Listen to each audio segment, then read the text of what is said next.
Bienvenue dans ce tout nouvel épisode. Aujourd'hui, je vous emmène découvrir l'écrevisse à pattes blanches.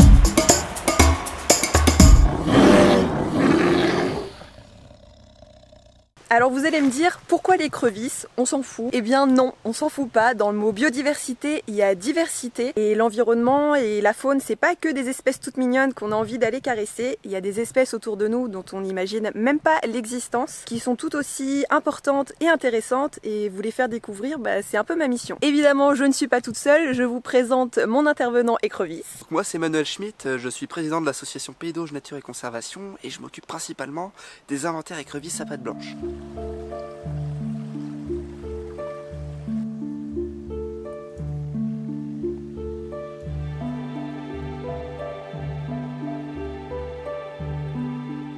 Donc l'écrevisse, c'est une espèce qui est discrète et fragile et c'est un crustacé. Et je vous ai encore jamais parlé de crustacés dans mes épisodes, donc c'était l'occasion. Ah, je suis en train de mourir. Dans le hou.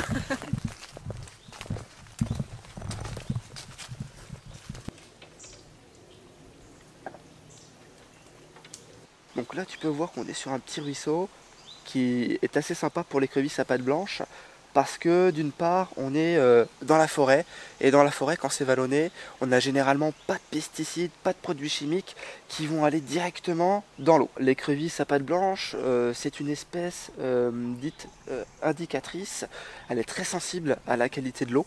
On va l'appeler également espèce parapluie parce qu'en la protégeant elle et son milieu naturel, on est sûr de protéger les autres espèces qui vont être, on va dire, un peu plus conciliantes ou un peu moins menacées. L'écrevisse à pattes blanches, c'est une écrevisse de petite taille. Elle peut atteindre au maximum pour les plus grands individus 12 cm.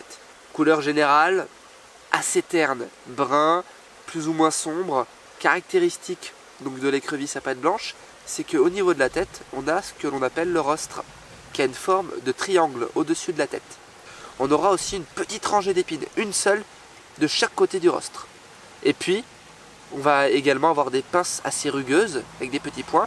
Et donc là, en dessous, pour les pattes, on va avoir une couleur assez blanche, d'où le nom écrevisse à pattes blanches, tout simplement. Dans le fond, on peut retrouver des petits animaux morts, on peut retrouver pas mal de petites bêtes. C'est de tout ça que vont se nourrir les écrevisses. Les cadavres d'animaux, c'est vraiment des épurateurs, on va dire, des eaux. Ça mange vraiment plein de petites bêtes. C'est une espèce qui est protégée? Qui est protégée par un arrêté. Donc elle est classée vulnérable et donc il est interdit de la transporter, de la pêcher, de la tuer, de la colporter, de faire tout ce que l'on veut avec. Partout en France? Partout en France sans exception. Donc c'est une espèce prioritaire puisque vous avez derrière un intérêt véritablement d'état des lieux de conservation de la biodiversité et d'état des lieux de la qualité de l'eau.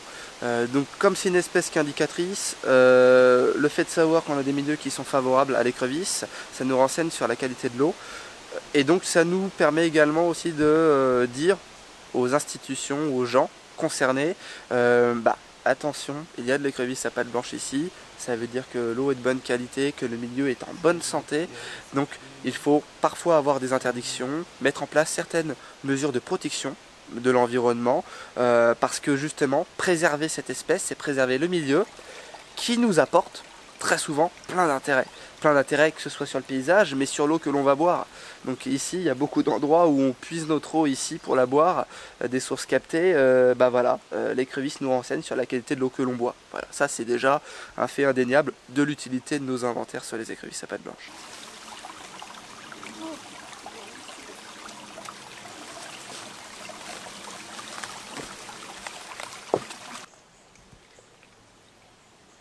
Les menaces qui pèsent sur l'espèce, c'est la pollution des eaux et puis les écrevisses américaines, parce qu'on a également des écrevisses américaines qui ont été importées donc pour l'élevage, pour manger, mais également pour le fruit du loisir de certains pêcheurs qui voulaient avoir des écrevisses à proximité. Ces écrevisses à la fois vont occuper le même habitat pour certaines que l'écrevisse à pattes blanches, donc il y a de la concurrence.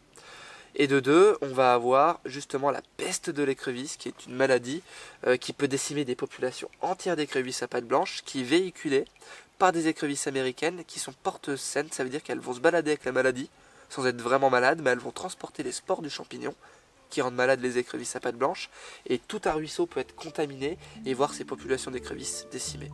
Voilà pourquoi l'écrevisse, avec ses différents facteurs limitants et accumulés, font de cette espèce une espèce sensible et très localisée sur le territoire national aujourd'hui.